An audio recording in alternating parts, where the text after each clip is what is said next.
नाशिक जिल्हा परिषदेतील तो लिंग पिसाट विभाग प्रमुख चौकशीच्या फेऱ्यात विशाखा समितीसमोर काही महिलांनी सांगितली आपबीती।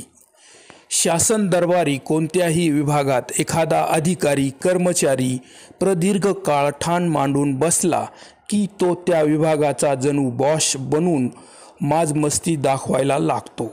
याच माजमस्तीचा प्रत्यय नाशिक जिल्हा परिषदेत गेल्या अनेक वर्षापासून ठाण मांडून बसलेल्या एका विभाग प्रमुखाकडून दिसून आला आहे।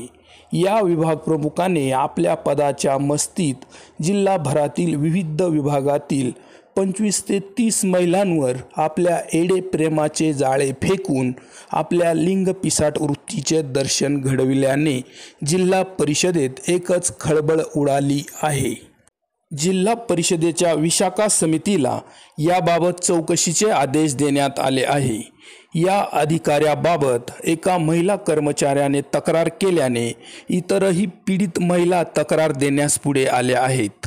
या पीडितांनीही तक्रारी केल्या आहेत। या लिंग पिसाट वृत्तीच्या विभाग प्रमुखाच्या काळ्या कारनाम्याने जिल्हा परिषदेची पुरती नाचक्की झाली आहे।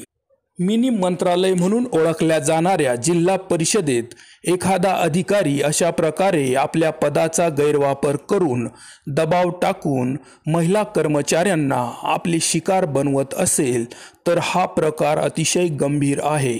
याने विविध पदांवर असताना त्या कार्यालयातील कामाशी संबंध असलेल्या महिला कर्मचाऱ्यांना कामाचा धाक दाखवून काही वेळा विविध आमिष दाखवत जाळ्यात अडकविले आहे।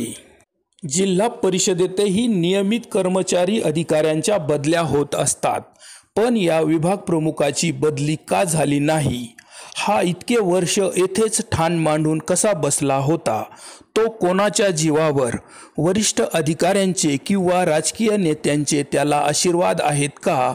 असे अनेक प्रश्न त्या निमित्ताने उपस्थित होत आहे। विशाखा समितीला चौकशी आदेश दिलेले आहेत। त्यानुसार लवकरच चौकशी समितीतून अहवाल समोर येईल। त्यानुसार संबंधित लिंग पिसाट विभाग प्रमुखावर कारवाईही होईल। पण शासन दरबारी कार्यालयात महिला आजही सुरक्षित नाहीत, त्यांचा छळ होतो हे सत्य नाकारून चालणार नाही।